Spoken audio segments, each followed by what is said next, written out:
자, 우리가 전번 시간에는 메인보드 핵심 구성 부품에 대해서 알아보고 봤습니다.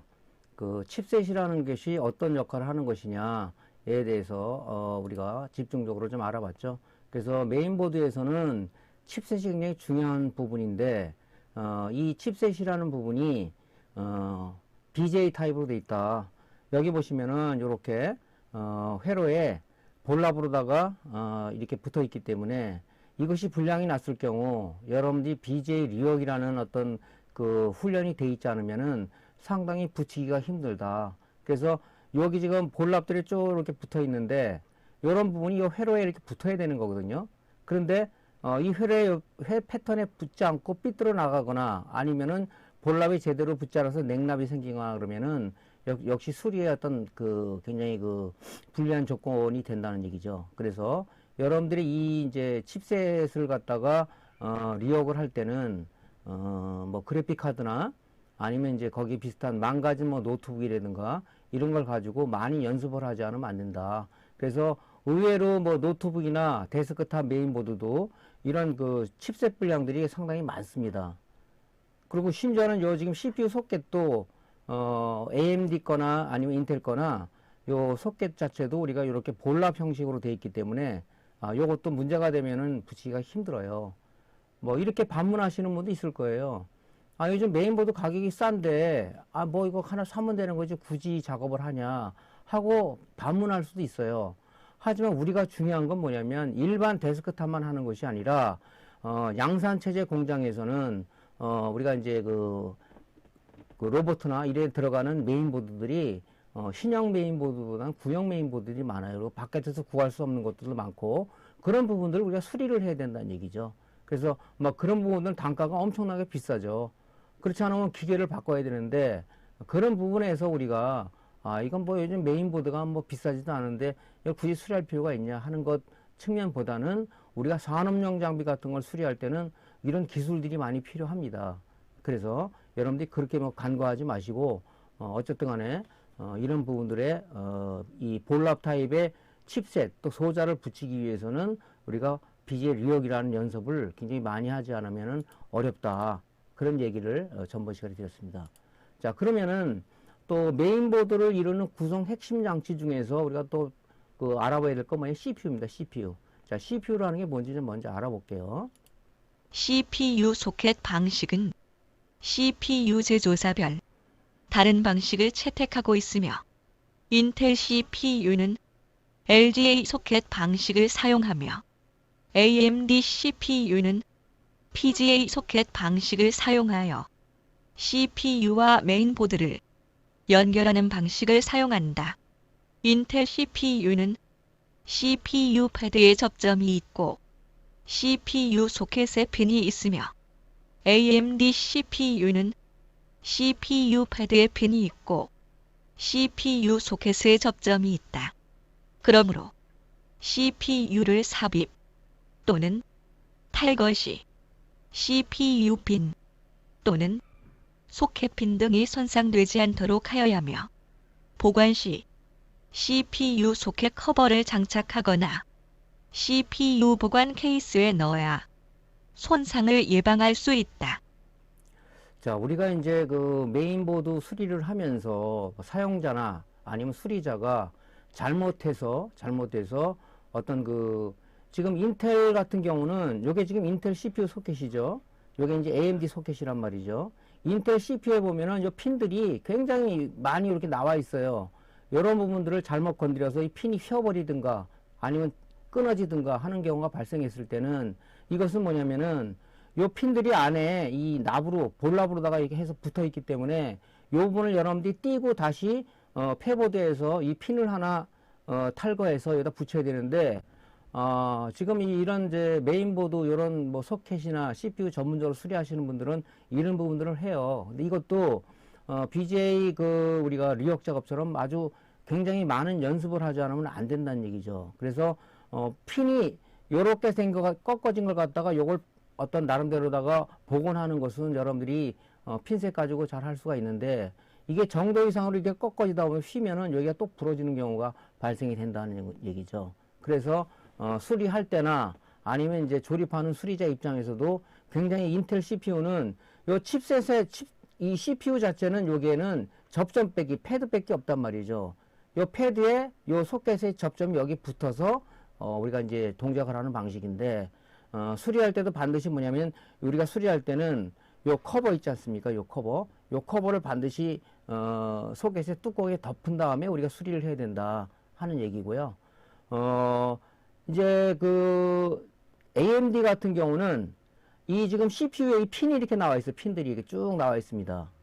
또 요것도 우리가 이제 수리자가 이거 CPU를 뽑으면서 잘못해서 이렇게 핀이 휘거나 이러면은 이것도 마찬가지로 핀을 갖다가 많이 휘지 않은 것은 우리가 핀셋이나 아니면 요거 지그 같은 걸 만들어서 필 수가 있는데 이게 정도 이상으로 이렇게 구부러져 있다 그러면 피면 여기가 또 부러져 버리는 현상이 생겨 버립니다. 그랬을 때는 뭡니까? 이 칩셋 패드에서 요 핀을 탈거한 다음에 패보드에서 적출해 놓은 CPU 있죠? AMD CPU에 다리를 하나 탈거해 가지고 붙여야 되는데 이 작업 역시도 우리가 열풍기 또는 인두기로 해야 되는데 이 작업도 굉장히 숙련되지 않으면 결론적으로 뭐냐? CPU가 손상이 되는, 즉 패드가 날아가 버리는 현상이 발생이 된다 이 얘기죠. 그래서 요 역시도 우리가 만약에 CPU에서 소켓을 탈거해서 보관할 때는 요렇게 AMD 캐스가 이렇게 나오죠? 플라스틱으로 거기다 담아서 보관한 다음에 해줘야지. 그렇지 않은 경우 여러분들이 이렇게 돼서 뭐 핀이 살짝 휜 거는 우리가 필 수가 있지만 정도 이상으로 휘어버린 건 잘못해서 끊어져 버린단 말이죠. 그러면 이런 기술이 없다 그러면 뭡니까? CPU 하나 물어줘야 되지 않습니까? 그런 부분이 있고 또 이제 그 AMD 같은 경우는 요 지금 소켓에 이렇게 그 핀이 삽입되는 방식으로 되어 있지 않습니까? 그래서 보통 CPU 이 소켓이 있으면 여기 CPU가 이렇게 올라가는데 여기 다리가 쭉 이렇게 AMD 같은 거 들어가겠죠. 그러면 여기에 써말 그리스가 발라지고 방열판이 여기다 붙는단 말이죠. 그러면 이 써말 그리스는 어느 정도 시간이 지나면은 여기 붙어버려요. 그래서 여러분들이 이거 뽑을 때 강제로 뽑게 되면은 결론적으로 뭐냐면 CPU 핀은 손상이 되지 않지만 여기 지금 크게 보시면 여기 이 지금 접점들이 좀 바깥으로 밀려나 있죠. 요런 것들. 요렇게 되는 현상이 발생이 된다. 그럼 뭡니까? CPU 지금 AMD CPU에 소켓을 드러내서 이 핀을 바로 교정을 해줘야 된다는 얘기죠. 이 작업도 만만치 않은 작업이거든요. 그래서 여러분들이 요런 부분들을 감안해서 특히 이제 인텔 CPU 같은 경우는 요 소켓 요런 부분을 좀 조심을 하셔야 되고 AMD 같은 건 뭡니까? 이 CPU 요 핀 요거 휘지 않도록 해야 되고 만약에 여기에 지금 써말 그리스가 굳어가지고 이게 탈거가 안 된다. 그럴 경우는 이것도 뽑는 방법도 있죠. 그건 나중에 한번 설명을 드리는 방향으로 하겠습니다. 그래서 이런 부분들을 주의하지 않으면 우리가 결론적으로 뭐냐. 뭐 메인보드 하나 물어주는 건 문제가 아닌데 이런 CPU 같은 게 라이젠의 어떤 상위 대비를 했었다. 그럴 경우는 어떻게 되겠습니까? 돈이 많이 들어가겠죠. 그러니까 뭐 수리자 입장에서나 아니면 사용자 입장에서나 뭐 조립하는 사용자들이 있죠. 그런 사람들은 이런 부분들을 주의하지 않으면은 굉장히 좀 이 문제가 상당히 커진다 하는 얘기죠. 그래서 우리도 이제 수리할 때 이런 부분들을 감안해서 여러분 연습들을 많이 하셔야 돼요. CPU 핀 다리 붙이는 거, 지금 그 AMD 같은 거는 이 소켓에 있는 핀이 어떤 그 부러지거나 아니면은 틀어졌을 때 교정하거나 접합하는 부분, 이런 부분들도 이제 우리가 나중에 시간 나면서 조금씩 익혀야 될 그런 기술들이다 하는 얘기를 드립니다. 자, 그 다음에 이제 우리가 그 지금 메인보드를 구성하는 그런 그 요소들 보면 이런 확장 슬롯이나 소켓이나 이런 부분이 굉장히 많습니다. 그래서 메모리 슬롯도 보면은 우리가 부주의해서 잘못 꽂다가 여기 지금 핀들이 굉장히 조밀조밀하게 많은데 이런 부분이 휘어지거나 부러지는 경우도 있다 얘기죠. 자, 그러면 메모리 슬롯에 대해서 잠시 알아보겠습니다. 메모리 슬롯은 메모리 칩을 장착하기 위한 것으로 메인보드에서 없어서는 안 될 슬롯이며 지원 채널로서는 싱글 채널, 듀얼 채널, 트리플 채널 등이 있으며 현재는 듀얼 채널을 많이 사용한다. 듀얼 채널 기술은 병목 문제를 해결하는 것이 그 목적이다. 프로세서의 속도가 빨라지면서 다른 부품들도 그 속도를 따라가야 하기 때문에 듀얼 채널 설계의 경우 고안된 목표는 CPU와 시스템 메모리 사이의 데이터 흐름을 관장하는 메모리 컨트롤러이다.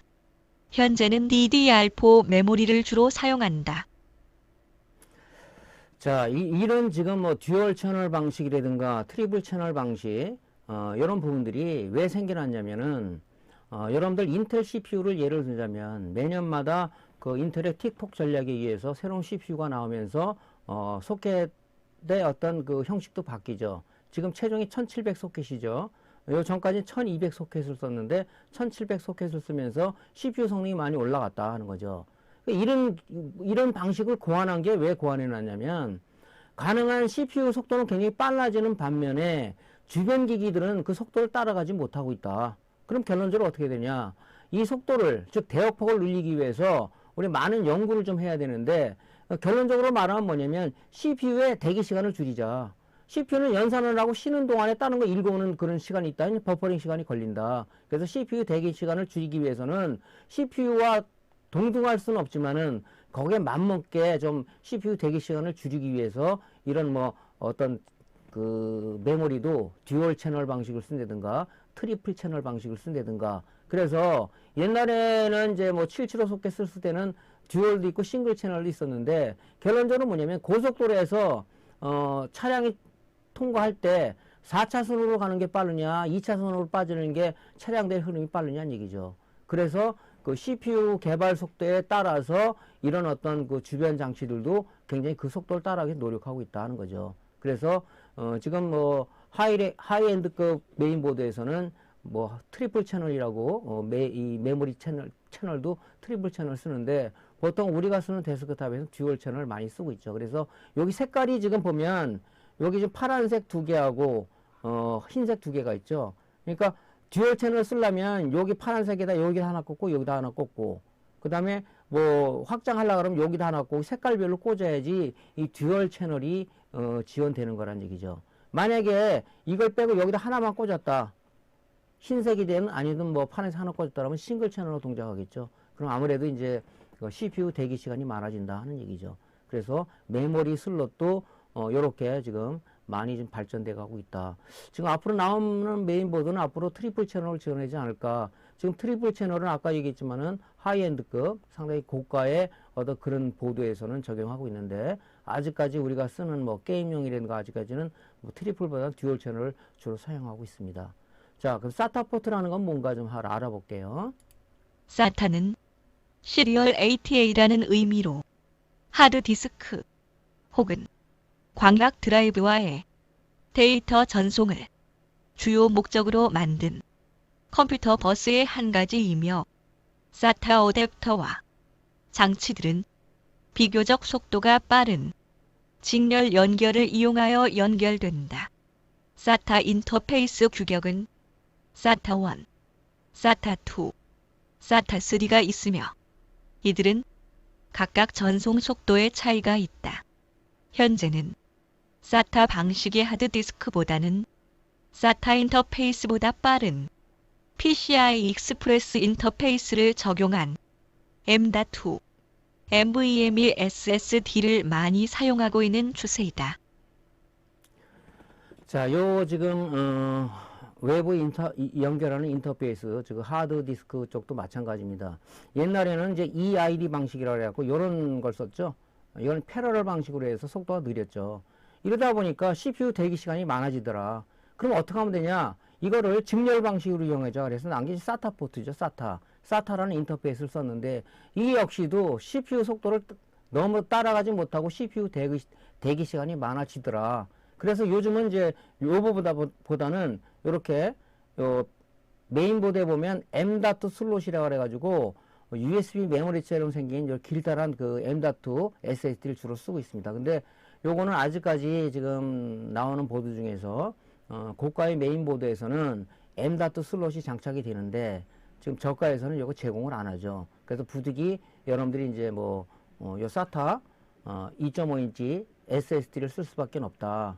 근데 지금 약간의 가격을 좀 추가를 한다면 가능한 M.2로 넣는 게 빠르겠죠. 그래서 얘도 지금 SATA를 쓰다 보니까 속도 자체가 따라가지는 못하더라, CPU를. 그래서 나온 방식이 뭡니까?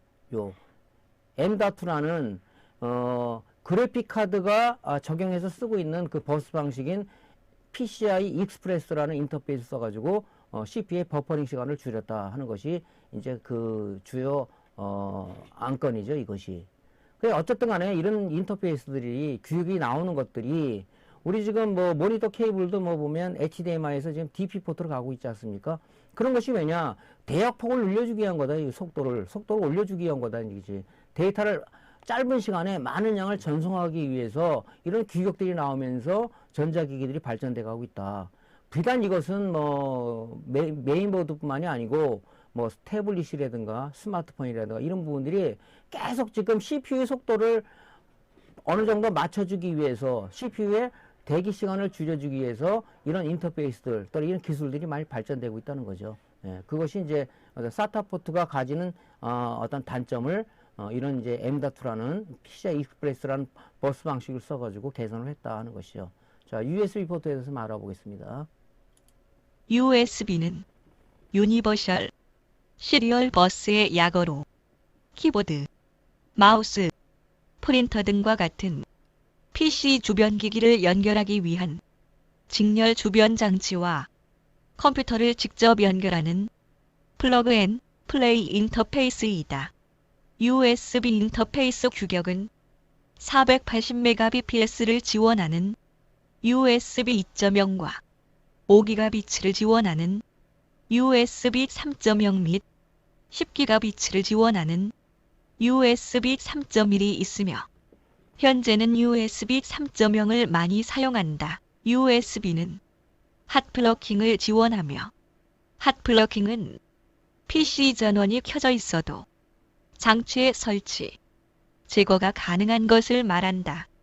예를 들어 USB 방식의 외장기기를 컴퓨터 전원이 켜져 있는 상태에서 케이블을 연결하면 장치를 인식하고 제거하면 인식하지 않는다.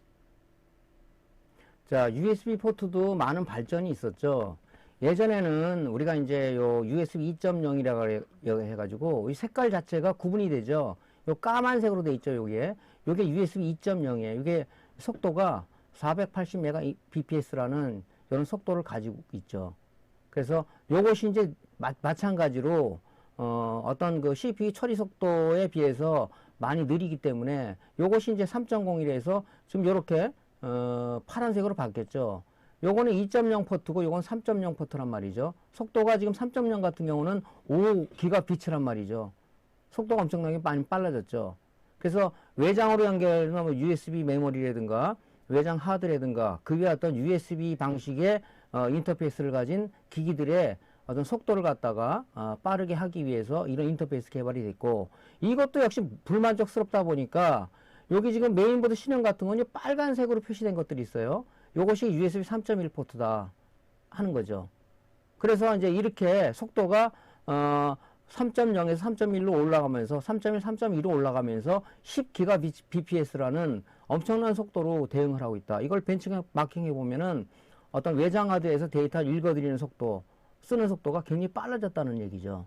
이런 부분들이 다 CPU의 대기 시간을 줄이자는 거죠. 예. 그래서 이런 부분도 개발되어 있고, 특히 신형 보드 같은 경우는 우리가 이제 스마트폰에서 뭐 USB C 타입 많이 쓰죠. C 타입 포트도 이렇게 제공돼서 요즘 뭐 스마트폰하고 어떤 그 데스크탑하고 연결해서 많이 어떤 데이터를 주고받을 수 있는 그런 환경이 조성이 됐기 때문에 이런 지금 C 타입도 제공이 된다는 거죠. 예. 그래서 특히 이제 옛날에는 요 지금 보면 PS2 포트라고, PS2 포트죠, 이게. 이런 방식을 썼었는데, 이 역시도 마찬가지로 뭐가 불편하냐면, 얘는 핫플러킹, 즉, 핫플러킹을 핫스왑이라는 얘기로 쓰는데, 얘는 전원이 켜져 있는 상황에서 여기다가 키보드를, 동그란 키보드 있죠, 인터페이스 방식. 그걸 PS2를 꽂게 되면 인식을 못해요. 컴퓨터가 꺼져 있는 상황에서 키보드가 장착이 되어 있는 상황에서 전원을 켜야 얘가 키보드가 인식이 되는 거죠. 간혹 이제 우리 그 고객들 중에서 구형 그 키보드를 쓰고 있는 사람들이 있는데 전화가 와요. 키보드가 먹질 않습니다. 그런 얘기를 해요. 그러면 제가 머리에 선뜻 지나가는 방식이 무슨 생각이 드냐면 PS2는 하프로킹이 지원하지 않는다. 그럼 이 사람이 전원이 컴퓨터가 켜진 상황에서 키보드를 꽂은 게 아니야 물어보면 반드시 그렇다고 얘기를 합니다. 그래서 얘기해 주면은 제가 잘못 알았다 이렇게 얘기하시는 분도 있어요. PS2는 요 PS2 방식은 핫플러킹이라는 방식을 지원 안 하기 때문에 항상 전원이 꺼진 상황에서 꼭 꽂은 다음에 전원을 켜야 동작을 한다는 거고, USB 이런 방식들은 핫플러킹을 지원해요. 그러니까 전원이 켜진 상황에서 착탈이 가능하다. 그러면 USB를 인식하고 빼면 이 USB를 인식하지 않는 이런 인터페이스 방식을 적용했기 때문에 현재는 이 방식은 사라져가고 있습니다. 요즘 나오는 보드들은 옛날 사용자를 위해서 이렇게 지금 옛날에는 이제 이게 두 개였었죠. 이렇게 두 개. 위에 거는 녹색, 밑에 거는 뭐 파란색으로 돼 있었죠. 파란색은 키보드고, 그죠? 요 녹색은 뭡니까? 마우스였었죠. 예. 지금 뭡니까? 색깔이 지금 이렇게 반쪽으로 나눠서 키보드, 마우스 둘 중에 아무거나 하나 사용해도 된다 하는 이렇게 이제 사용자 편의성을 제공해서 이렇게 제공하고 있는 겁니다. 예. 그러니까 현재는 안 쓰고 있죠. 그래서 컴퓨터를 좀 아시는 분들은 아는데 모르시는 분은 왜 키보드가 안 먹냐, 마우스가 왜 안 먹냐 하고 전화가 오는 경우가 옛날에는 굉장히 많았습니다. 이 상황이. 그래서 아예 요즘에 이제 오는 고객들한테는 제가 무슨 말을 하냐면 요건 반드시 컴퓨터 전원을 끼기 전에 다 연결한 다음에 전원을 켜세요. 그렇지 않으면 안 먹습니다. 하고 얘기해 주면 이제 뭐 전화 오는 경우가 거의 드물죠. 그래서 요즘 많이 고객들이 인식시켜서 아직도 뭐 공장이라든가 양산체제의 어떤 기계에 쓰는 어떤 이런 것들은 PS2 또 옛날에 구형 PS2가 쓰는 경우가 있어요. 그렇기 때문에 요 인터페이스 사라졌다고 하지만은 아직도 고가 장비를 이용하는 로봇이라든가 이런 CNC라든가 이런 양산체제 공장에서는 아직도 많이 쓰고 있는 방식 중에 하나입니다. 없어졌다고 여러분들이 없어졌다 하지 마시고 우리는 뭡니까? 수리자 입장이죠. 수리자 입장에서는 다양한 기기를 수리하기 때문에 이런 것도 있다. 이런 방식도 있기 때문에 우리가 알아야 된다 하는 얘기죠. 자, 그 다음에 우리 그래픽 포트에 대해서 좀 알아보겠습니다. PCI 익스프레스는 인텔이 주도하고 있는 I/O 버스 기술이다. PCI 익스프레스는 직렬 통신을 이용하였고 1배속, 4배속, 8배속, 16배속이라는 것이 바로 이 직렬 라인이 몇 개가 사용되었는가를 나타내는 숫자로 71개, 16은 16개의 라인이 사용되는 방식을 뜻한다. 한 개 라인당 2.5GHz의 속도를 가지며 PCI 익스프레스 16배속은 4GHz의 전송 속도를 가진다. 현재는 PCI 익스프레스 16배속을 많이 사용하며 버전별로 많은 속도 차이가 난다. 자, 요것도 마찬가지입니다. 지금 우리가 이제 그 동화상 시대에 살고 있다고 해도 과언이 아니죠. 어떤 이런 어떤 이미지보다는 동영상이 왔다 갔다 하는, 저 게임도 마찬가지고 유튜브를 통해서 동영상을 보고 이런 건 마찬가지죠. 그러면 우리가 뭐냐면 결론적으로 CPU가 연산한 부분들을 우리가 그래픽 카드를 통해서 모니터에 구현을 해줘야 되는데 얘도 역시 마찬가지로 옛날에는 그래픽 카드가 이제 AGP 방식이라고 해서 AGP 방식에 이걸 썼는데 이것도 너무 속도가 느리니까 이걸 안 쓰는 거죠. 그 다음에 나온 방식이 뭡니까? 바로 PCI 방식이라는 이런 방식을 쓴 거죠. 그래서 이런 부분들이 지금 CPU의 어떤 그 대기 시간을 줄여주는 역할을 하고 있는 거죠. 그래서 얘는 지금 PCI 익스프레스라는 버스 방식을 이용해서 쓰고 있는데 이것도 지금 현재는 뭡니까? PCI 익스프레스 16의 그 5.0 버전까지 나와 있나요? 그게 지금 대역폭 차이가 많이 나는 거죠. 대역폭 차이가. 그래서 이런 속도를 지금 빠르게 하기 위해서 계속 이런 그 버전들이 PCI 익스프레스 버전도 지금 5.0, 6.0, 지금 6.0이 지금 나와 있다는 걸 알고 있습니다. 그 속도가 굉장히 격차가 많이 빨라졌다는 얘기죠. 격차가. 그래서 옛날에는 뭐 1배속이냐, 4배속이냐, 8배속이냐, 16배속이냐 이게 썼었어요. 그래서 PCI 익스프레스 슬롯도 보면 고가의 메인보드는 이게 하나가 더 이렇게 있습니다. 똑같이 16이 아니라 하나는 8배속이에요. 하나 8배속. 그래서 여기 이 핀 사이를 보면은 이 반쪽은 핀이 없습니다. 여기만 핀이 있어요. 이 반만 있는 것을 우리가 8배속 PCI 익스프레스라고 얘기를 보통 하죠. 그래서 이런 부분들도 마찬가지로 어느 속도를 CPU와의 격차를 줄여주기 위해서 이런 방식을 많이 쓰고 있고, 옛날에는 뭐 지금 그 AGP 방식이라고, 그래픽 카드도 AGP 포트가 있다고 그랬죠.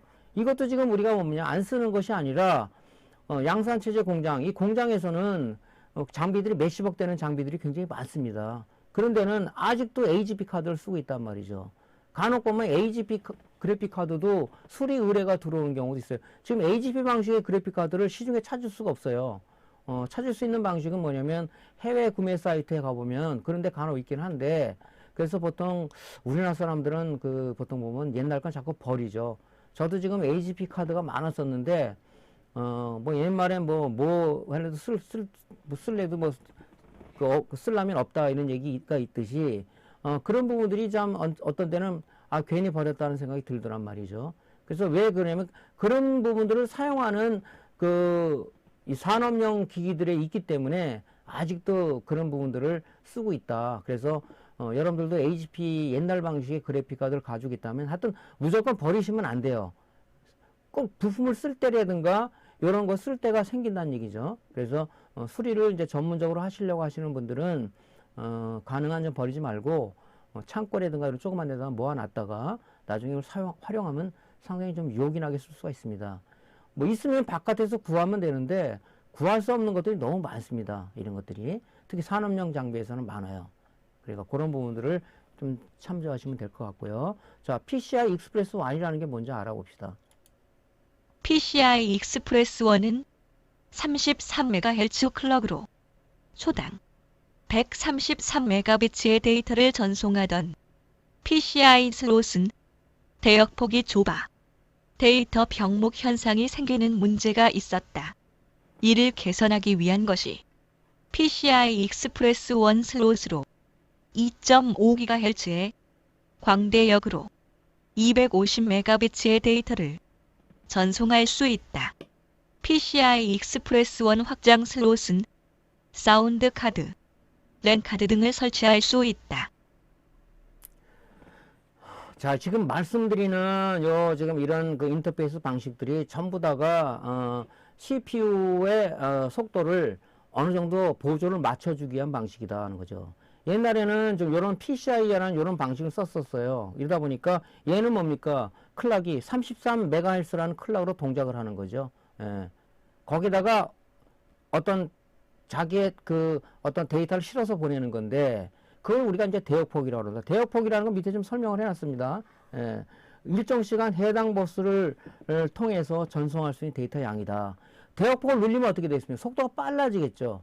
CPU 대기 시간을 줄일 수가 있겠죠.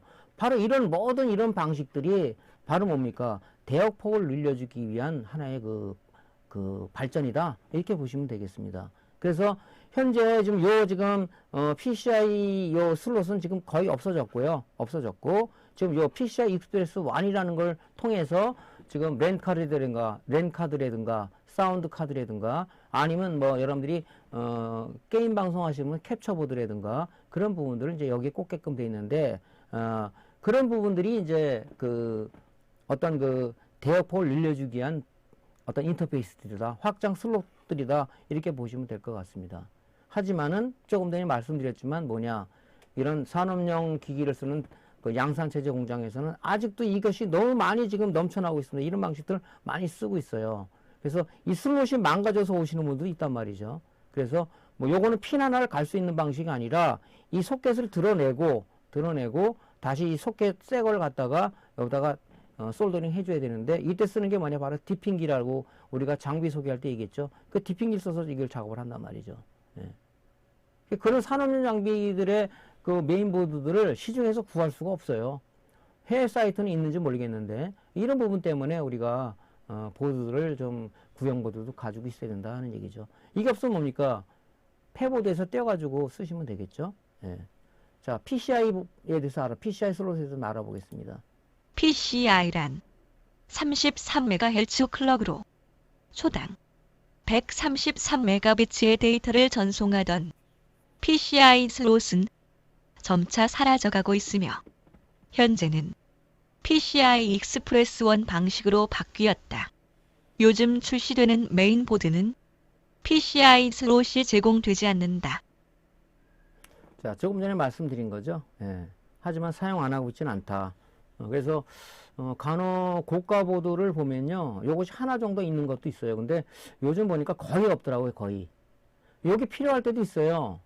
구형 어떤 그 캡처 보드 같은 경우들 꽂았으면 좋겠는데 여기 없으니까 변환 보드도 있긴 해요. 변환 보드도 여기 PCI 익스프레스 안에다가 꽂는 변환 보드가 있는데 동작 자체가 좀 어렵더라고요. 제가 해보니까.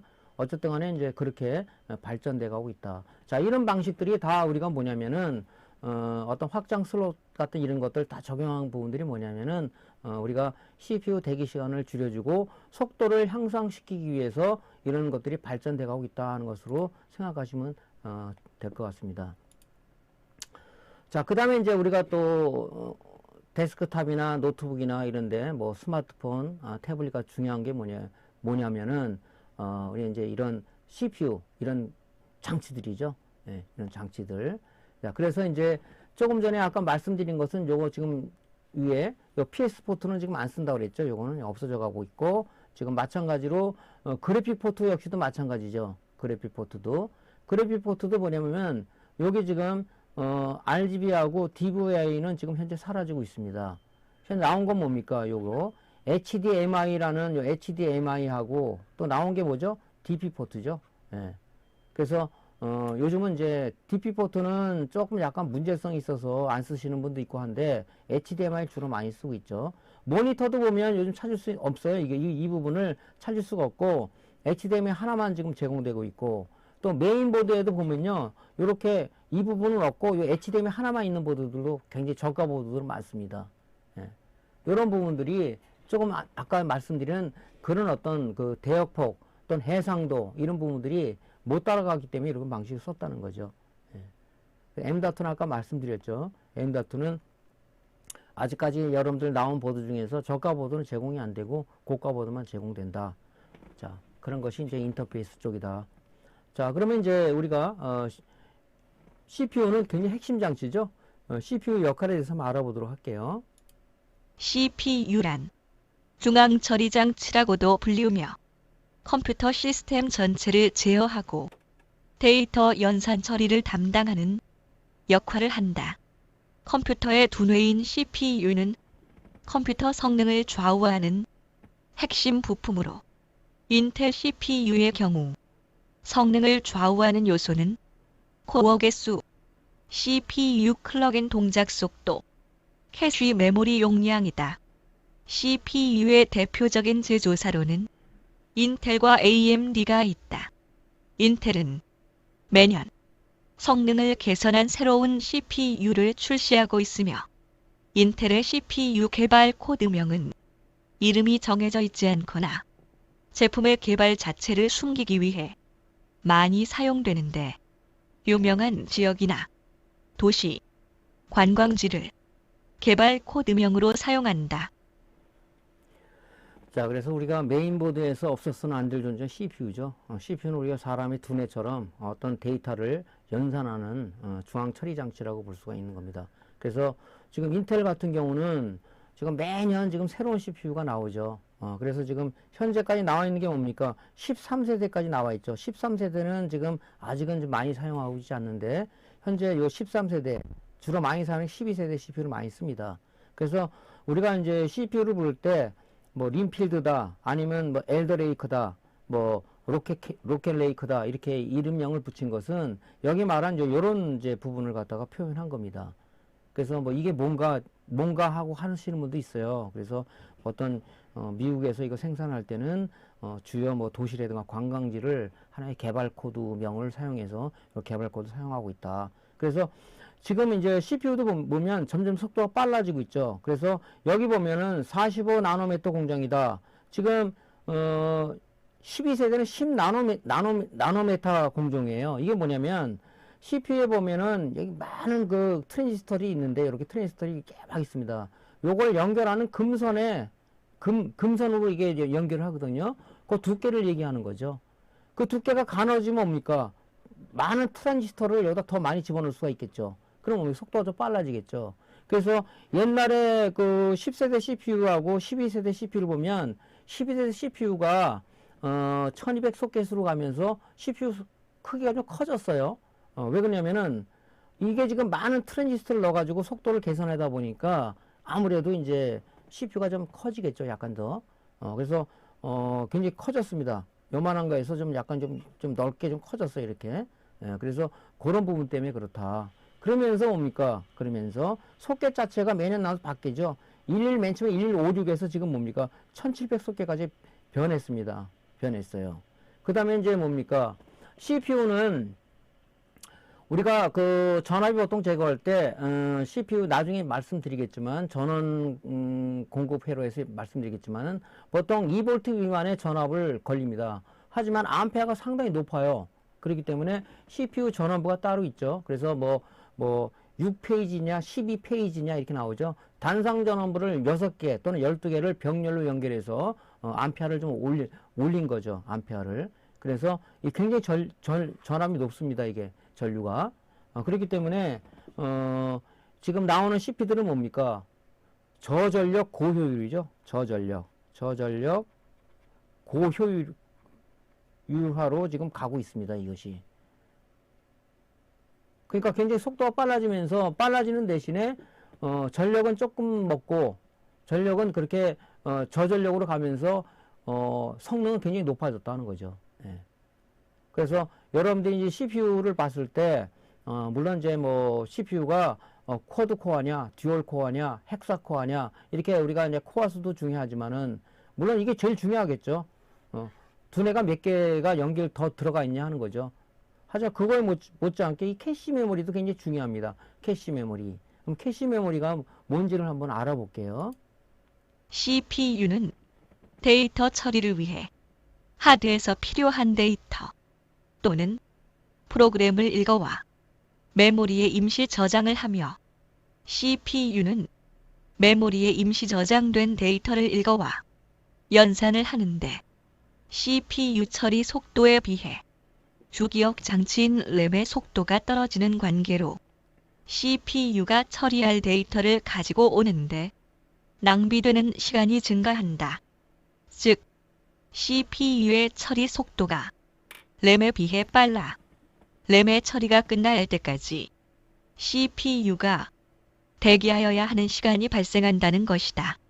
그래서 CPU 안에 캐시 메모리를 내장시켜 자주 사용하는 데이터 또는 프로그램을 캐시 메모리에 저장하여 CPU가 데이터 처리 시 캐시 메모리를 먼저 확인하여 필요한 데이터가 있을 경우 캐시 메모리의 데이터를 먼저 가져다 쓰며 없을 경우 메모리에 저장된 데이터를 가져다 쓰며 동시에 캐시 메모리에 저장한다.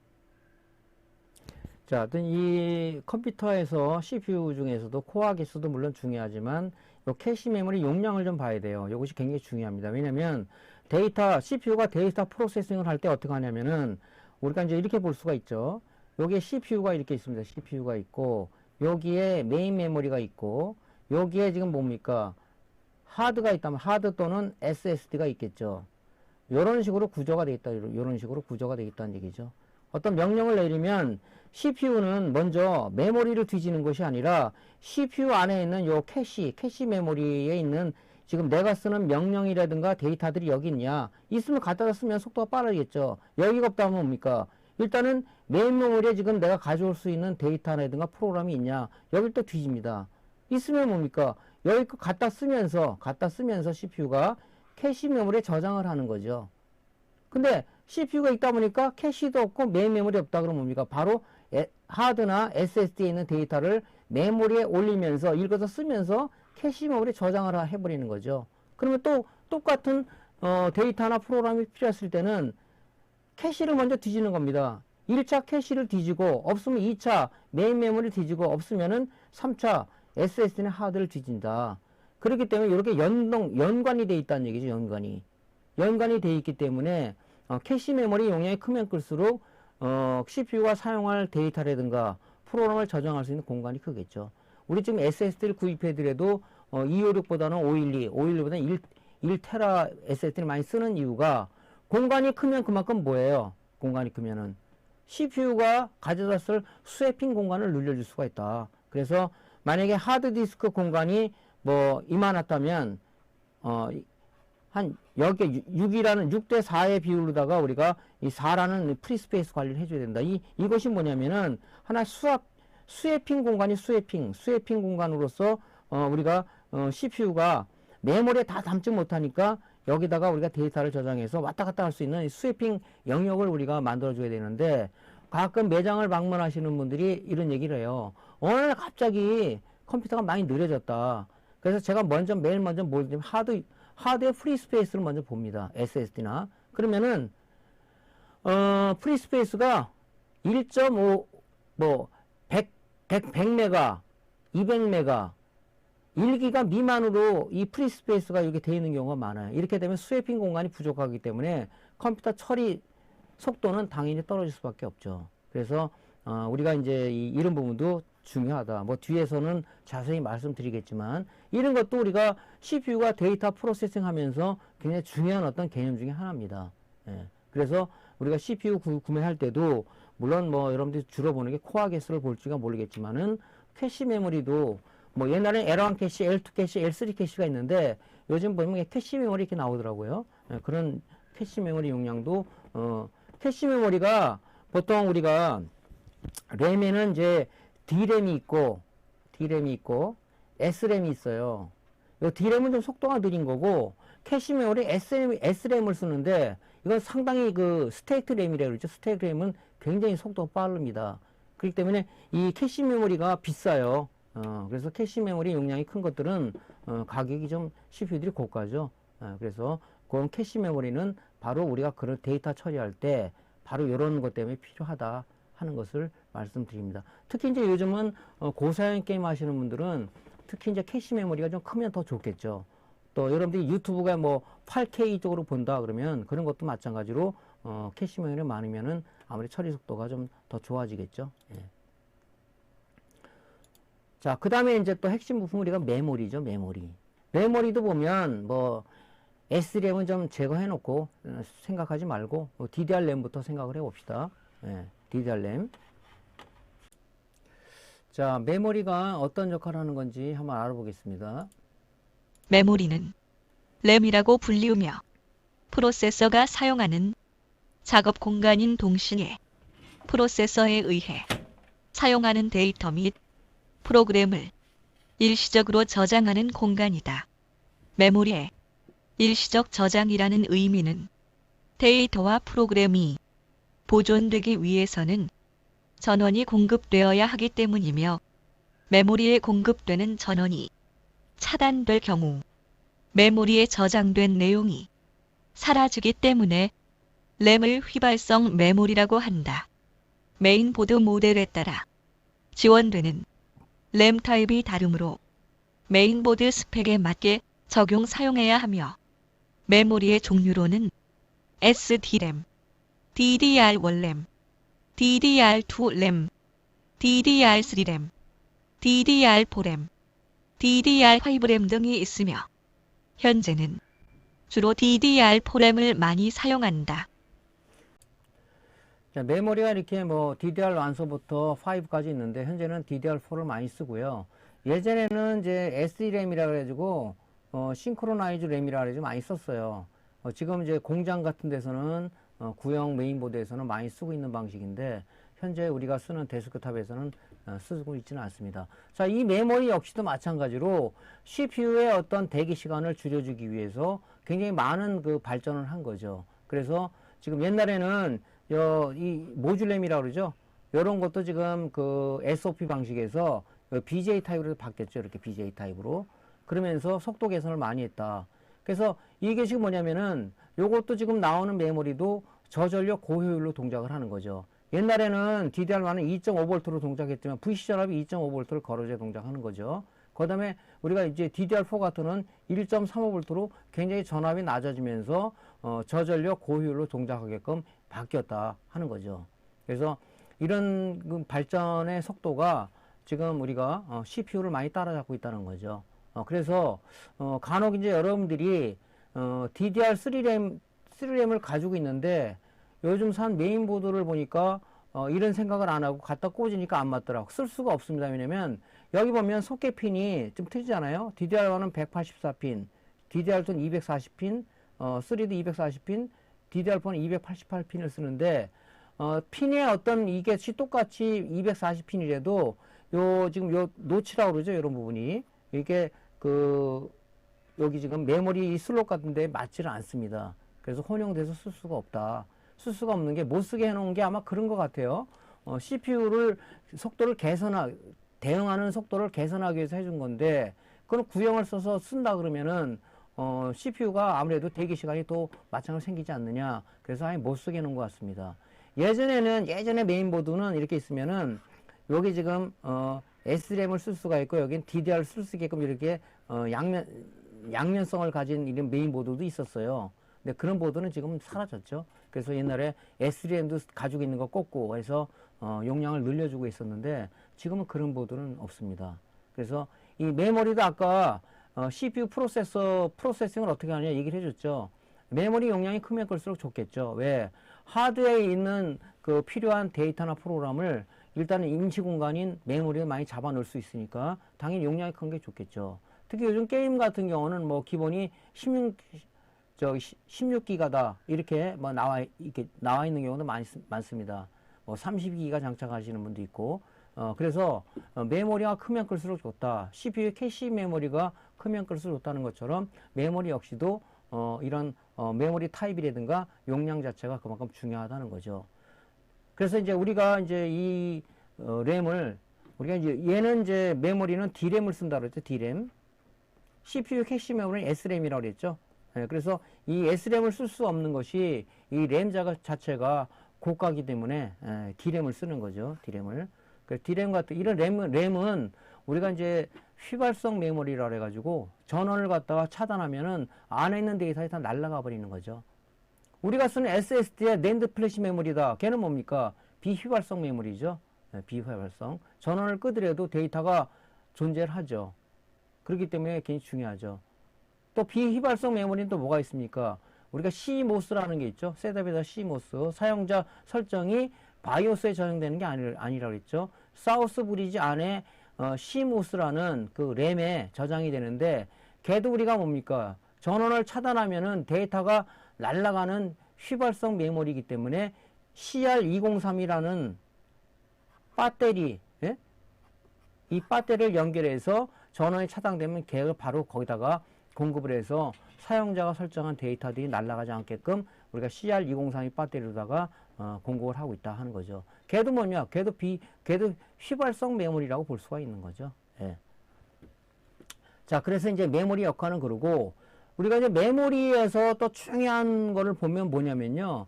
여기 이렇게 메모리를 보면은 SBD 칩이라는 게 이렇게 있어요. SBD 칩. 요게 이제 모듈램이죠. 모듈램. 어떤 메모리 용량을 나타내는 모듈램이 있고, 요게 보면은 조그만 칩이 하나 있는데, 요걸 우리가 SPD램이라고 보통 부릅니다. SPD램. 요 SPD 칩에는 뭐가 들어있냐면, 메모리 상세 정보가 들어있어요. 어떤 메모리 종류, 메모리 용량, 제조사, 시리얼 번호, 제조일자 이런 것이 있습니다. 그래서 메모리를 읽을 때 먼저 SPD를 우리가 바이오스를 먼저 읽듯이 이 SPD를 먼저 읽는 거예요. SPD 데이터가 막 손상됐다. 그럼 어떻게 됩니까? 메모리 불량으로서 어떤 부팅 자체가 안 되겠죠. 오류가 안 되든가. 그래서 뭐 예전에는 뭐 메모리 값이 비쌀 때는 이렇게 메모리 지그가 있어요. 요게 있는 데이터를 요 장비를 써가지고 여기 데이터를 여기다가 잡아 넣는 요런 이제 그 메모리 지그를 썼는데 요즘 DDR4까지 지원되는 SPD 지그가 상당히 비싸더라고요. 내가 알리익스프레스 들어와서 보니까 저는 DDR3까지 지원되는 것밖에 안 갖고 있는데 DDR4 지원되는 거 보니까 가격이 상당히 비싸더라고요, 이게요. 그래서 여러분들이 우리가 이제 모니터나 TV 수리할 때 MC 안에 폼웨어가 있다고 그랬죠. 그 폼웨어 같이 그 안에 있는 요런 SPD에 요 모듈 메모리 타입별, 모델별, 제조사별 우리가 이 SPD 데이터를 갖고 있어야 가능한 거겠죠, 이거는. 그래서 여러분들이 만약에 이거를 메모리가 어떤 인식이 안 된다 그러면 여기 지금 문제가 돼서 그럴 수 있습니다. 그러면은 이 메모리 지그에 의해서 우리가 SPD 데이터를 안에 써놓으면 되겠죠. 써놓으면 요 지그에 의해서 우리가 갖고 있는 이제 ISP 지그가 요거까지 지원되면 좋은데 이건 지원이 안 되는 거죠. 틀리기 때문에. 그래서 요런 부분도 있다. 그래서 예전에는 저 SPD 데이터를 어떤 제조사별, 램 타입별, 모델별로 많이 갖고 있었는데 요즘 글쎄 SPD 분량이 많이 나오는지는 모르겠습니다. 어쨌든 이런 것도 있다. 여러분들이 만약에 분량이 났을 때는 이런 지그를 갖고 계시거나 살 교육이 있으신 분들은 한번 요 데이터를 한번 끄집어내서 저장해서 이 데이터를 날려보고 한번 이게 어떻게 작동되는지 테스트를 한번 해보십시오. 그러면 요럴 때는 이런 분량이구나 하는 걸 알 수 있으니까 요것도 우리가 알면 좋을 것 같습니다. 그래서 SPD는 메모리에서 굉장히 중요하다. 그러니까 우리가 모니터 메인보드에서 MC1의 폼웨어다 이렇게 생각하시면 될 것 같습니다. 중요하죠. 모니터 수리 많이 해보셨잖아요. 모니터 쪽에서 MC의 폼웨어 선생님은 전자회로를 컨트롤 못하다 보니까 어떤 문제가 생깁니까? 동작이 안 되겠죠. 마찬가지예요. 메모리 분량이 나는 겁니다. 물론 모듈 램이 요게 지금 옛날에 SOP 타입에서 지금 이게 BJ 타입으로 간 거잖아요. 그래서 요 볼랍이 떨어져서 얘가 분량이 나는 경우도 있어요. 있습니다. 그래서 요거는 메모리를 갖다가 이제 떼어가지고 여러분들이 볼랍을 새로 얹혀서 솔더볼을 새로 얹혀서 리역하는 사람들이 이렇게 많은지는 모르겠어요. 어쨌든 간에 그런 부분이 있다. 그래서 요런 걸 한번 나중에 검토를 해보세요. 살 기회가 있으면. 요런 프로그램까지 제공되니까 ISP 지금 사면은 우리가 프로그램 나오지 않습니까? 똑같이 제공이 되니까 그런 부분들도 한번 검토를 해보십시오. 자, 이제 그 다음에 중요한 것이 우리가 보조기억 장치로서 이제 이런 하드디스크나 SSD가 필요하겠죠. 보조기억 장치인 하드디스크 또는 SSD는 운영체제와 데이터를 저장하는 보조기억 장치를 말하며 금속 재질의 기록면인 플래터를 모터로 구동하여 저장 매체로 사용하는 하드디스크와 플래시 메모리를 저장 매체로 사용하는 SSD가 있다. SSD는 하드디스크를 대체할 차세대 저장 장치로 하드디스크에 비해 읽고 쓰는 속도가 매우 빠르며 하드디스크에 비해 전송률이 매우 높고 소음도 없으며 소비 전력도 낮아 요즘 출시되는 데스크탑 PC 또는 노트북에 많이 사용한다. SSD는 SATA 3 기반과 PCI 익스프레스 기반의 SSD가 있으며 메인보드에서 M.2 NVMe 슬롯이 지원된다면 PCI 익스프레스 기반의 M.2 NVMe SSD를 구매하는 것을 권장한다. 자, 이 보조기억 장치 역시도 뭡니까? CPU의 대기 시간을 줄여주기 위해서 옛날에는 데스크탑에는 3.5인치를 썼고 노트북에는 2.5인치를 썼어요. 크기가 작죠. 그래서 이런 분이 쓰다 보니까 얘가 이제 이 원판 플래터라 그러죠. 리드라이트 헤드가 왔다 갔다 이런 억세스 타임 많이 걸리더라. 그럼 뭡니까? CPU가 데이터를 처리하고 놀고 있을 때 얘가 처리하고 있는 거죠. 그렇다면 뭡니까? 버퍼링이 생겨버리죠. 그래서 안 되겠다. 나온 방식이 뭡니까? 이 플래터를 이 방식에서 낸드 플래시 메모리를 옮겨가면서 속도를 굉장히 줄인 거죠. 그러면서 뭡니까? 저전력 고효율화를 시켰다는 거죠. 그래서 지금 우리가 쓰는 이 하드디스크 같은 경우는 수명 기간이 이 SSD가 짧아요. 왜냐면 이 플래터라는 원판에다가 이 반짝반짝하라는 건 미크론 단위의 철가루인데 철가루를 도포해 놓은 겁니다. 이것이 오래되면은 이 철가루가 떨어지는 현상이 생겨버리죠. 그걸 우리가 배드 섹터라고 얘기하는 거죠. 또 내지는 액세스암이 물론 요즘 나온 하드는 오토 파킹이라는 게 있었는데 옛날에는 오토 파킹이라는 기능이 없었어요. 그래서 나오다 강제로 전원을 끄면 나오면서 이 헤드가 얘를 원판 자체에 있는 표면을 긁어서 배드가 생기는 경우도 있었죠. 그래서 이런 문제로 해서 어떤 그 장기간을 사용할 수 없는 게 하드디스크의 단점이다.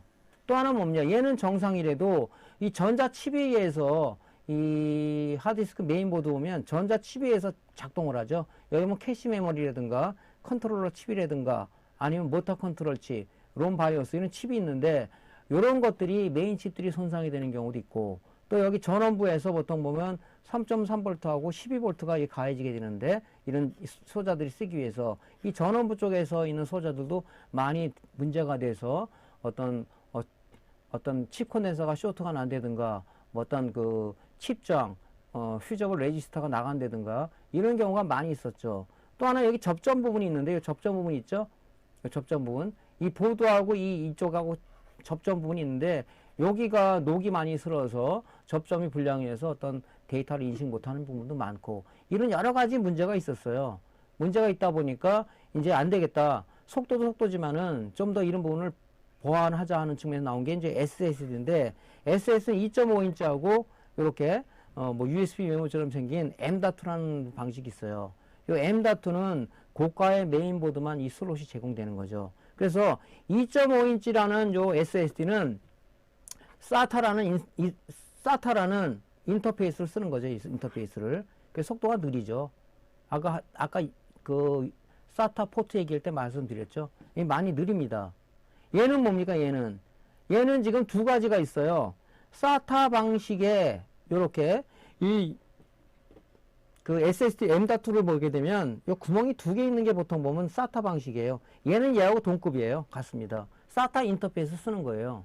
근데 요즘 나온 메인보드는 전부 다 요 구멍이 하나 있죠. 요게 바로 뭐냐면 PCI Express라는 고속 인터페이스를 적용한 M.2라는 NVMe라는 SSD입니다.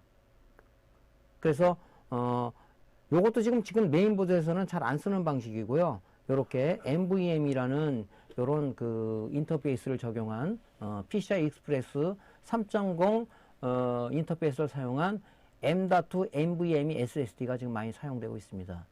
그래서 뭐 간혹 우리 오는 고객 중에서 인터넷에서 구매했는데 이 슬롯이 맞질 않는다고 이 M.2 NVM인데 요걸 SATA 방식으로 구매를 해가지고 맞을 수가 없죠. 예, 그래서 요 노치 부분이 맞질 않습니다. 예, 그래서 요런 부분도 바로 모든 요런 그 메인보드, CPU 이런 부분들을 우리가 이제 거기에 속도차를 줄여주기 위해서 나온 것들이 바로 이런 방식들이다 하는 거죠. 예, 그래서 뭐 어떤 분은 그런 얘기를 하세요. 그러면 이 지금 하드디스크에서 SSD가 하면 고장이 없냐? 아닙니다. 고장 많이 납니다. 여기 지금 보드가 있죠. 이 전자칩들이라 컨트롤한단 말이죠. 이런 부분들이 많이 손상이 되는 경우도 많아요. 특히 이제 저가 SSD 같은 경우들은 좀 글쎄요. 뭐 어떤 뭐 저가를 제조하는 제조사를 내가 뭐라 그러는 게 아니라 제가 이제 수리를 해본 사람 입장으로 사용자 입장으로서 보면은 좀 저가 SSD가 고가에 비해서 고장률이 높은 것 같습니다. 글쎄 원인을 잘 모르겠어요. 낸드 플래시 메모리 쪽이 문제인지 이쪽인지. 근데 보면 이쪽에 부품이 좀 많이 나가는 그런 경우가 있습니다. 그래서 그런 부분들도 가격의 차이 때문에 있는 게 아니냐. 뭐 가격이 만약에 비싸면은 안에 들어가는 이 소자들을 좀 비싼 걸 쓰겠죠. 우리 메인보드를 보도 마찬가지지 않습니까? 저가 메인보드, 고가 메인보드를 보면 FET도 보면은 우리가 D팩에서 P팩 타입의 FET를 많이 썼고 전액 콘덴서에서 솔리드 콘덴서를 많이 썼다. 딱 보면은 답이 나오잖아요. 예, 그런 것처럼 저가와 고가의 차이를 보면은 들어가는 구성되는 소자도 어떤 그 가격적인 측면에서는 고가를 쓰지 않았는가 그런 생각도 개인적으로 듭니다. 예, 그래서 이런 부분들이 이제 그런 부분들을 컴퓨터의 속도를 올려주기 위한 하나의 그 장치들이 개발되고 있고 인터페이스들이 개발되고 있다는 거죠. 예. 자, 그 다음에 또 중요한 게 뭐냐면은 이 파워죠, 파워 서플라이. 자, 파워 서플라이에 대해서 알아보겠습니다. 파워 서플라이는 PSU라고도 불리우며 컴퓨터에 내장된 각 부품에 전원을 공급하는 장치로서 교류 전원을 직류로 변환하여 컴퓨터 부품에 필요한 DC 12V, 5V, 3.3V 전원을 공급한다. 컴퓨터 부품에 안정적인 전력을 공급해야 하는 파워 서플라이의 역할은 굉장히 중요하다. 또한 전격 파워를 사용 안 할 경우 컴퓨터의 고장 원인이 된다. 파워 서플라이는 공인인증기관을 통과한 80 플러스, 85 플러스 인증 마크가 있는 제품 사용을 권장한다. 파워 서플라이는 컴퓨터 케이스 형태인 일반형, 슬림형, 초슬림형 등에 따라 ATX, 마이크로 ATX, TFX 규격의 파워를 사용해야 컴퓨터 케이스에 장착할 수 있다. 자, 파워는 이제 보통 현재 많이 쓰는 게 ATX하고 마이크로 ATX 타입이죠. 옛날에 삼성, LG에서 낄따란 거, 그런 건 TFX 썼는데, 주로 많이 쓰는 게 이제 요즘은, 동영상이라든가, 유튜브 동영상이라든가, 게임을 하는 사람들 때문에, 마이크로 ATX보다는 ATX 파워, 표준 파워라고 보통 얘기하죠. 이런 거 많이 씁니다. 파워에서 중요한 기능은 뭐냐면, 하나의 뭡니까?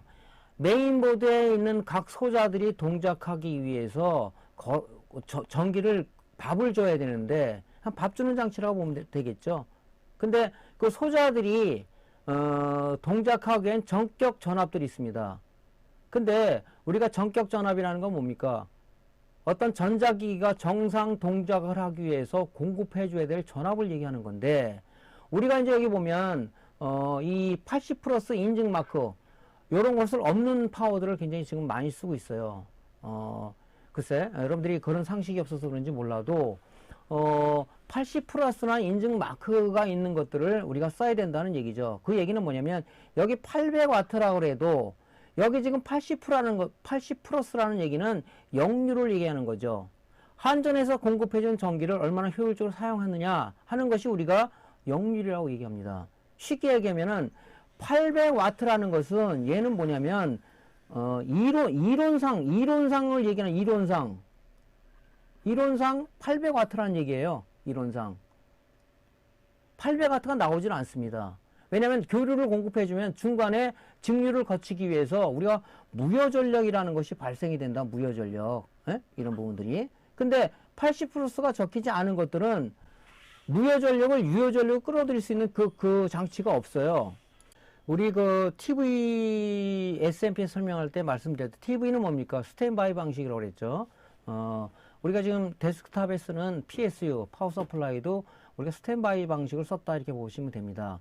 그래서 우리가 이제 그 TV SMPS 보면은 무효 전력을 유효 전력 끌어올리기 위해서 어떤 부분이 들어가 있다고 그랬죠?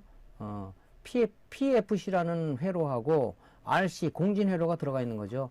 이 부분이 빠져 있는 것이 바로 우리가 말하는 뻥파워를 얘기하는 뻥파워. 뻥파워로 얘기 많이 들어봤죠? 뻥파워가 이런 것이 안 들어가 있어요. 그 뻥파워에는 이 80 플러스 인증 마크가 찍혀 있지 않습니다.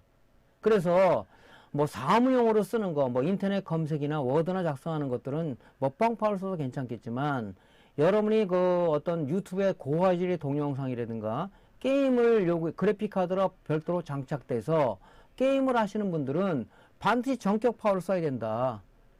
컴퓨터가 데스크탑 메인보드가 고장되는 주 원인을 일으키는 주범이 뭐냐면 바로 이 파워 서플라이예요. 그래서 파워 서플라이는 굉장히 중요하다. 파워 서플라이는 결론적으로 말하면 메인보드에 에너지를 공급하는 장치인데, 에너지를 공급하는 장치가 부실하다면 어떻게 됐습니까?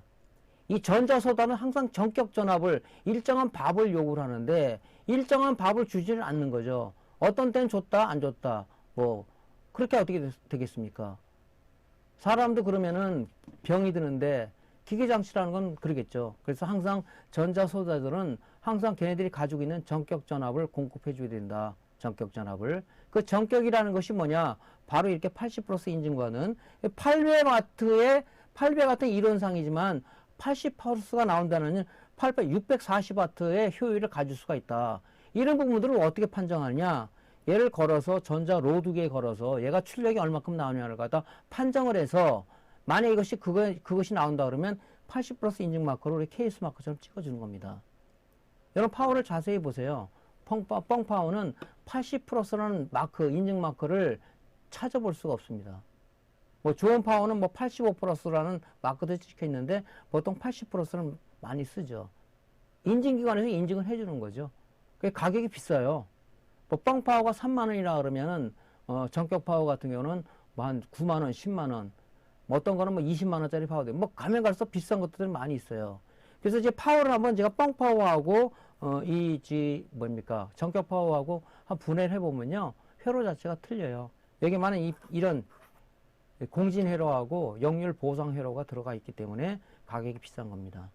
그래서 여러분들이 컴퓨터를 바꿔야 될 기회가 있다 그러면은 반드시 전격 파워를 쓰십시오. 저는 지금 뭐 매장에서 사업용을 판매를 하던 게임용을 판매하던 전격 파워를 안 쓰면 제가 판매를 안 합니다. 왜냐면 제가 그걸 알기 때문에. 그래서 전격 파워를 쓰면은요, 아무래도 이런 메인보드라든가 이런 소자들 자체 주변 장치들이 좀 오래 가요.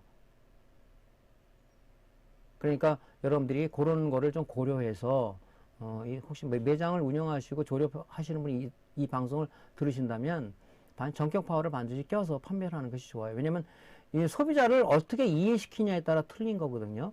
그래서 이 파워는 어떤 장치다, 어떤 역할을 한다는 것을 알려주면서 소비자는요, 절대 가격 갖고 따지지 않습니다.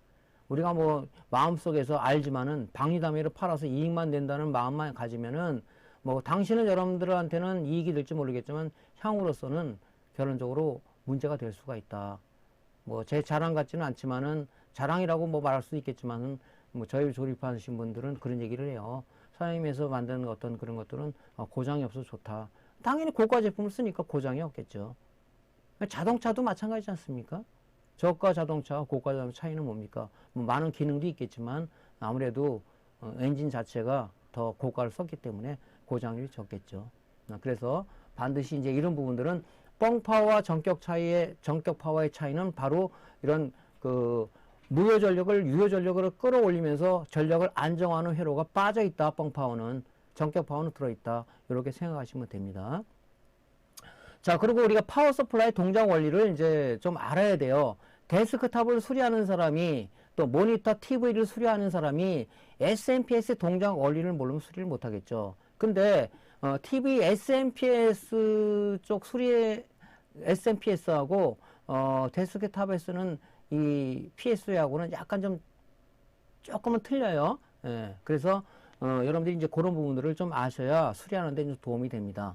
자, 우리가 AC 220V를 여기다가 인가를 하게 되면은 우리 TV SMPS는 뭡니까? 스탠바이 5V 밖에 안 나왔죠. 5V 밖에. 근데 이 데스크탑 파워 서플라이는 AC 220V를 인가하게 되면 전압이 두 개가 나와요. 하나는 스탠바이 5V하고 하나는 파워 온 전압이라는 게 나옵니다. 온 전압이라는 게. 예. 그 온 전압이라는 게 뭐냐면은 우리가 이제 TV SMPS를 잠깐 좀 상기를 좀 시켜보겠습니다. TV SMPS 220V가 들어가면은 스탠바이 5V가 들어와서 어디로 가죠? 5V가 메인보드 기본 동작을 하게 한 전압으로 공급되는 거죠. 그때 우리가 파워온 전압을 누르게 되면, 파워온 버튼을 누르게 되면 파워온 트리거 신호가 어디로 들어갑니까? TV SMPS의 메인 스위칭 회로를 건드린다. 메인 스위칭 회로는 뭡니까? PFC하고 RC 회로, 즉 역률 보상 회로와 공진 회로를 동작시키기 위해서 우리가 그 스위칭 회로를 동작시켜 주는 거죠. 그래서 그 PFC하고 RC 컨트롤러에 VC 전압을 공급해 줌으로써 걔가 동작해서 2차 측에 5V, 12V, 24V가 기동하는 방식을 쓴다 그런 거죠.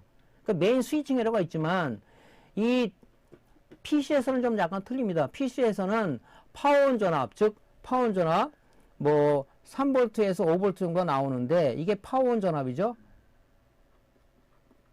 파워온 전압입니다.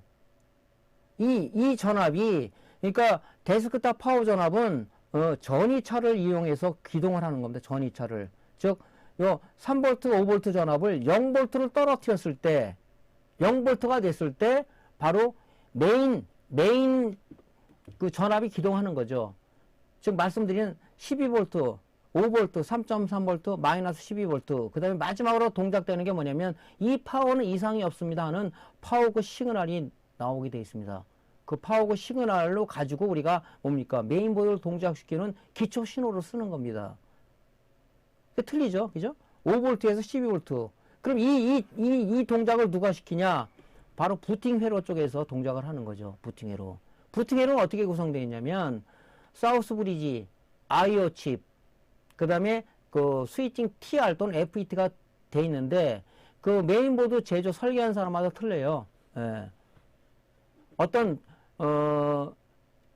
IO 칩하고 사우스 브리가 연동해서 부팅회를 구성하는 경우가 있고, 하나는 IO 칩 단독으로 구성되는 게 있고, 또는 이제 그 나온 신호를 TR을 이용해서 5V 대기할 시그널을 베이스에다가 인가를 함으로써 0V를 떨어뜨려서 전달하는 경우가 있고, 아니면 IO 칩에서 아예 TR 거치지 않고 막바로 그 내부에서 연산을 해가지고 0V 신호를 파원 전압을 0V로 낮춰주는 거죠. 낮춰줘서 우리가 기동하는 방식이 있고 여러 가지 있는데, 하여튼 방식들은 비슷비슷합니다. 그렇게 동작을 합니다. 그렇게 해서 이 파원 전압을 0V를 낮춰주는 부팅회로 해서 0V를 낮춰줌으로써 메인 전압이 기동해서 이런 3V, 3.3V, 5V, 12V가 이 파워 커넥터를 통해서 전달이 되는 거죠. 예. 그래서 기동을 하는 겁니다. 뭐 이런 내용들은 전원 공급 회로에 들어가 자세히 설명하는 건데, 지금은 여러분들은 지금 공부하는 내용은 뭡니까? 컴퓨터의 구조와 제너럴한 내용들 여러분들이 먼저 알고 디테일하게 들어가야 알기 때문에 이런 얘기를 좀 드리는 거거든요. 그래서 메인보드의 커넥터를 보면요. 커넥터를 보면 여기 지금 락이 하나 있죠. 락이. 이게 전면이라고 보는 거죠. 이 뒷면부터 우리 남바가 매겨지는 거죠. 1번 핀, 그 다음에 12번, 그 다음에 이쪽으로 와서 뒤에서 13번, 24핀. 우리 24핀 커넥터를 쓰고 있죠. 그래서 보통 이제 파워들 보면 요 색깔들이 있어, 색깔들이. 노란색이 12V, 적색이 5V, 주황색이 3.3V, 검정색이 우리가 그라운드를 얘기하는 거고요. 녹색이 바로 뭐죠? 녹색이죠. 이거 16번. 16번 핀이 바로 뭡니까? 파워온 전압이야, 파워온 전압. 220V를, AC 220V를 인가하면 요 파워온 전압이 이 3V에서 5V가 이리로 들어오는 거죠. 그 다음에 뭡니까? 보라색. 요 보라색 있죠, 보라색? 요게 스탠바이 전원입니다. 220V 인가한 상황에서 파워 테스터기를 재면요. 요 보라색은 5V가 나옵니다. 5V는 왜, 스탠바이 전원 왜 나오는 거죠? 부팅 회로를 동작시키기 위한 거죠. 우리가 파워온 버튼을 눌렀을 때 부팅 회로를 동작시키기 위해서 이 기본 이 스탠바이 전압이 우리 TV SMPS로 생각하시면 됩니다.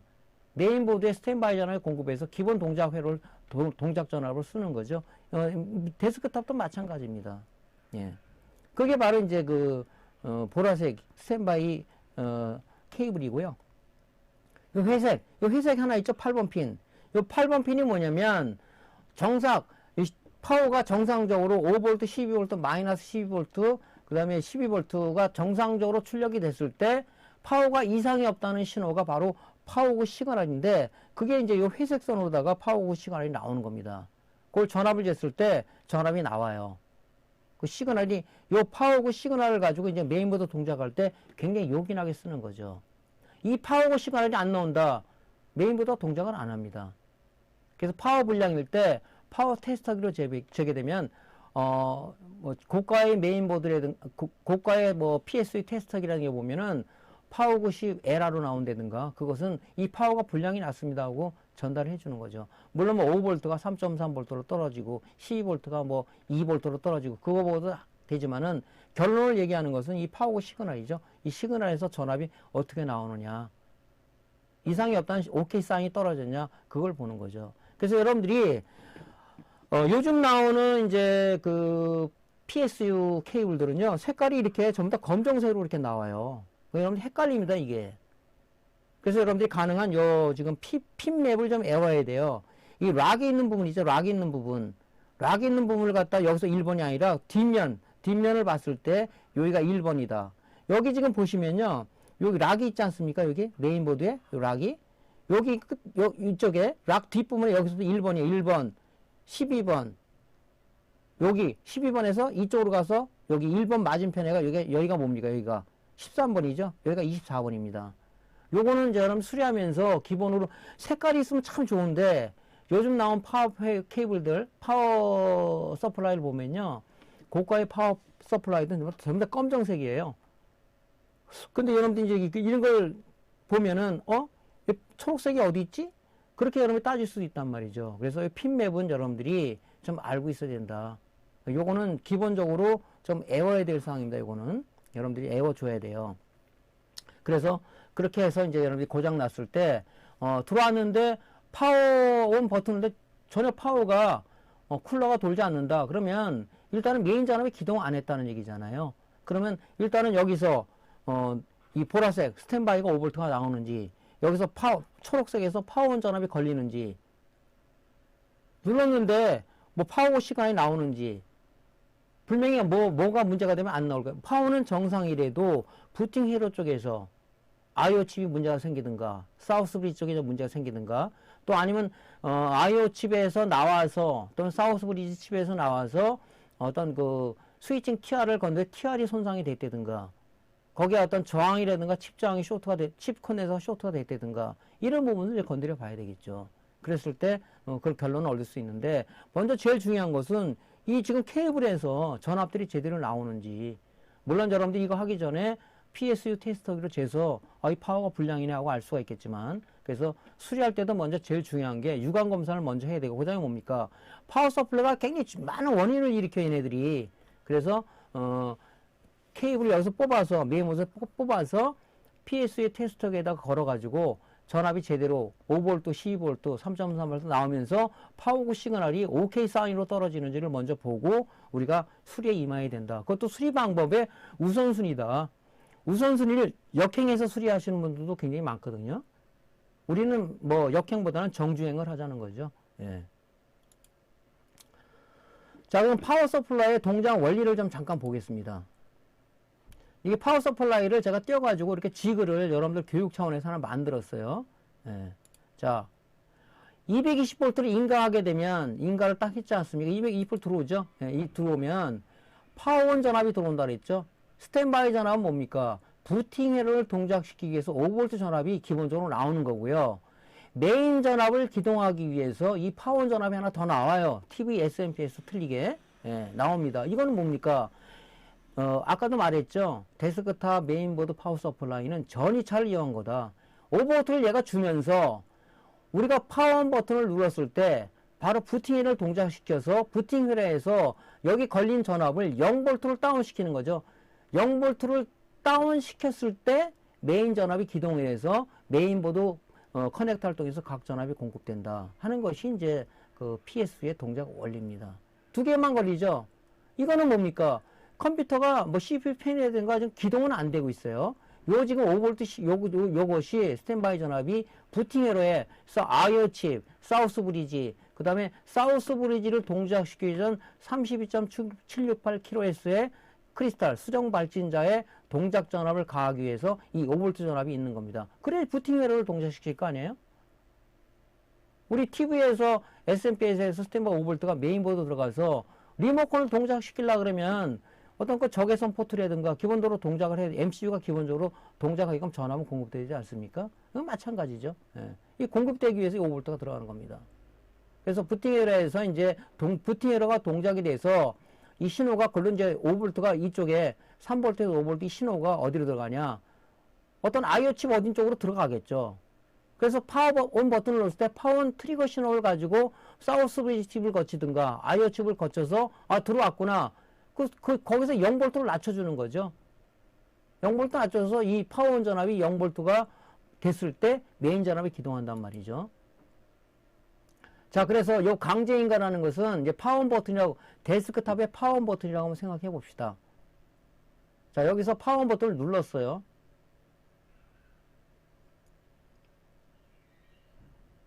자, 파워온 버튼을 눌렀습니다. 그때 뭡니까? 메인 전압이 기동하면서 이 파워온 버튼의 LED가 꺼졌죠. 꺼졌다는 얘기는 전압이 0V라는 얘기입니다. 그게 어디서 왔다?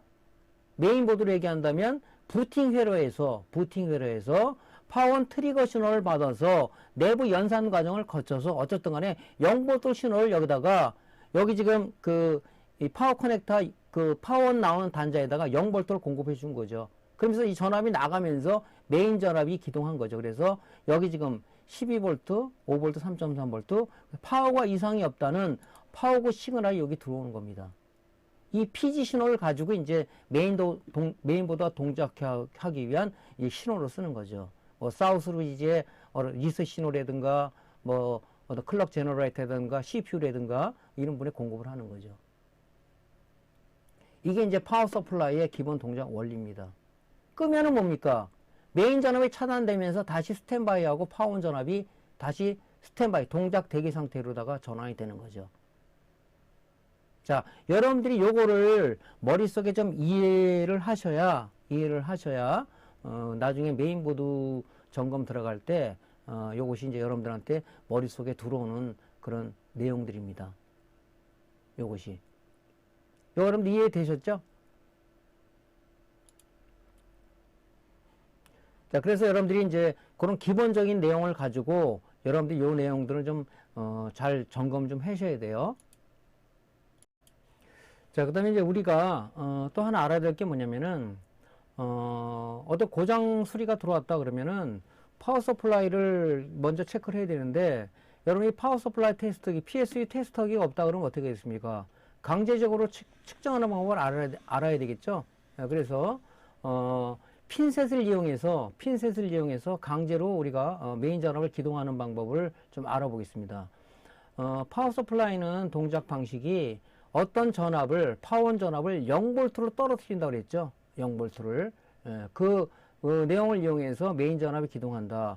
여기 지금 핀맵은 당연히 여러분들 외워야 돼요. 노치가 있는 부분 뒤쪽부터 1번이라고 그랬죠. 그래서 이 파워온 전압, 얘가 16V, 16번 핀이에요. 16번 핀. 그리고 파워고 시그널이 8번 핀, 그 다음에 스탠바이 전압이 9번 핀이란 말이죠. 그러면 이 16번 핀에서 220V를 인가하게 되면 뭡니까? 16번 핀에서 3V에서 5V 전압이 나오겠죠. 이거를 0V를 떨어뜨리려면 어떻게 되겠습니까? 여기 지금 요 흑색 단자 있죠? 흑색 단자. 요거하고 얘하고 핀셋을 쇼트 시키게 되면 이 0V 전압이 떨어지겠죠? 파워온 전압이. 그러면 뭡니까? 메인 전압이 기동한단 말이죠. 자, 우리가 파워온 전압을 인가한 상태에서 측정을 하게 되면 스탠바이 5V가 나온다 그랬죠. 이 상태에서 메인 전압은 안 나오죠. 12V를 재봤자 나오질 않습니다. 왜? 메인 전압이 기동을 안 했잖아요. 자, 파워온 전압을 0V 전위로 떨어뜨리기 위해서 요 초록색 단자와 검정색이 그라운드죠. 이렇게 접속을 했을 때, 쇼트를 시켰을 때 이 팬이 돌면서 12V 전압을 재면 이렇게 전압이 나오는 거죠. 그러니까 간단하게 말해서 데스크탑 파워 서플라이는 전위차를 이용해서 메인 전압을 기동시킨다. 그렇게 보시면 알 것 같습니다. 자, 동영상을 한번 시연해 볼게요. 자, 220V를 인가하게 되면 스탠바이 전 5V하고 3V에서 5V의 파워온 시그널이 나온다. 파워온 전압이. 그러면 그 파워온 전압을 부팅 회로에서 0V 전위로 떨어뜨리면서 메인 전압이 기동한다. 하지만 강제로 하기 위해서는 뭡니까? 강제로 하기 위해서는 핀셋을 이용해서 파워온 전압을 0V 떨어뜨리면 된다 그랬죠. 자, 이때 스탠바이 전압밖에 안 나오죠. 12V 안 나오죠. 왜? 메인 전압이 기동을 안 했지 않습니까? 요 상태에서 우리가 핀셋을 이용해서 녹색 단자와 검정색 단자를 쇼트를 시키는 겁니다. 쇼트를. 자, 여기 지금 팬이 돌죠? 얘는 메인 전압이 기동했다는 얘기죠. 이때 12V 전압을 재면 메인 전압이 기동한 거 아니겠습니까?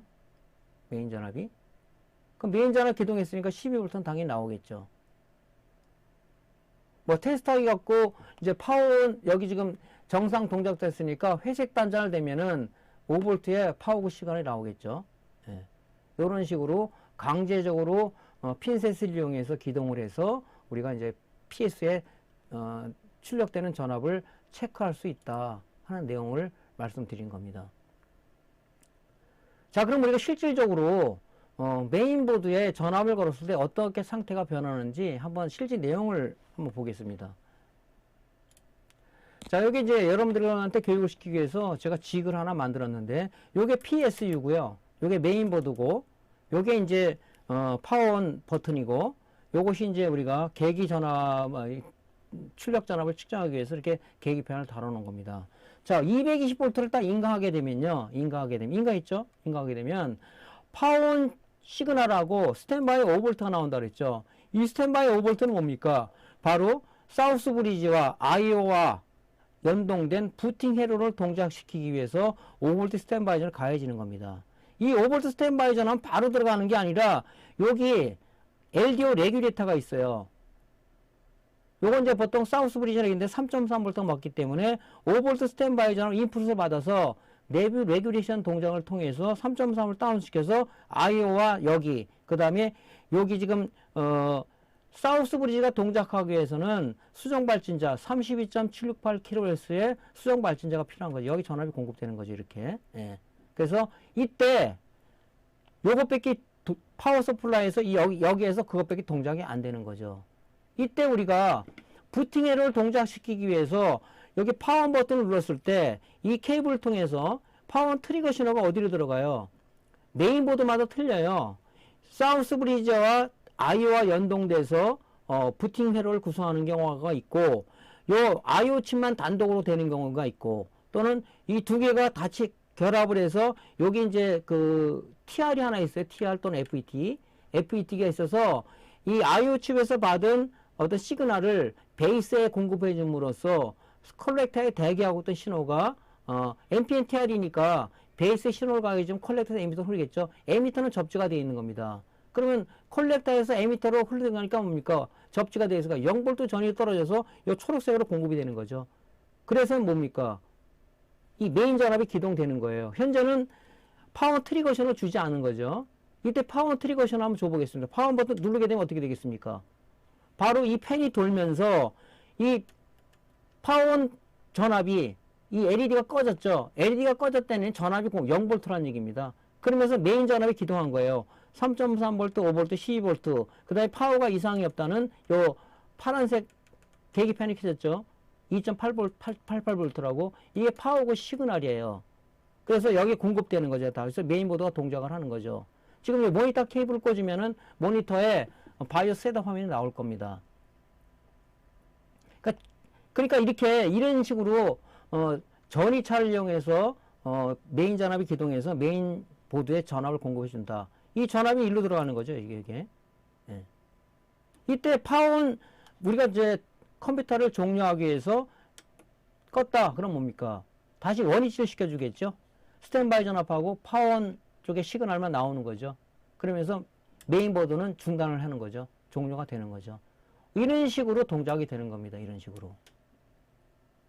그래서 이런 이제 우리가 메인보드 회로는 뭐 무지무지하게 복잡해요. 그거 가지고는 뭐 공부할 수가 없어요. 너무 복잡해가지고. 그래서 나중에 이제 이 파트가 보통 보면 알잖아요. 여기 CPU 전원부, 여기가 메모리 전원부, 여기가 이제 그 부팅 회로죠. 우리가 알잖아요. 여기 인터페이스죠. 이렇게 알잖아요. 파트를 해가지고 우리가 이제 뭐 보드마다 약간의 구성도가 틀리다 보니까 나중에 이제 보드 뷰를 가지고 여기 지금 이 핀이 파원 단자가 어느 쪽과 연결되어 있는지 보드 뷰를 보면서 설명을 나중에 드리는 시간을 갖도록 하겠습니다. 그래야지 회로도를 나중에 여러분들 공개를 해서 해드리겠지만은 뭐 회로도가 뭐 이렇게 공개되고 그런 거는 아니에요. 그게. 그래서 그런 부분들이 있지만 복잡해요. 여러분들 그거 보고는 안 되니까 기본적인 이론을 가지고 찾아가면서 공부를 해놔야 되는 거지. 뭐 노트북이나 뭐 메인보드 회로도 가지고 수리하는 사람은 제가 볼 때는 없는 것 같아요. 보통 이렇게 해가지고 요 부분이다. 딱 보면 대부분 답이 나오거든요. 그런 식으로 해서 우리가 수리를 들어가는 거죠. 자, 그래서 요건 이제 대충적으로 제너럴하게 여러분들한테 말씀드린 거고 나중에 이제 디테일하게 설명드리는 방향으로 하겠습니다. 자, 그래서 오늘은 시간이 좀 많이 지났네요. 그래서 여기까지 설명을 드리고 다음 시간에 다른 내용을 가지고 강좌하는 시간을 갖도록 하겠습니다. 자, 오늘도 강의들 고생 많으셨습니다. 다음 시간에 뵙겠습니다. 감사합니다. 구독, 좋아요, 알림 설정 부탁드립니다.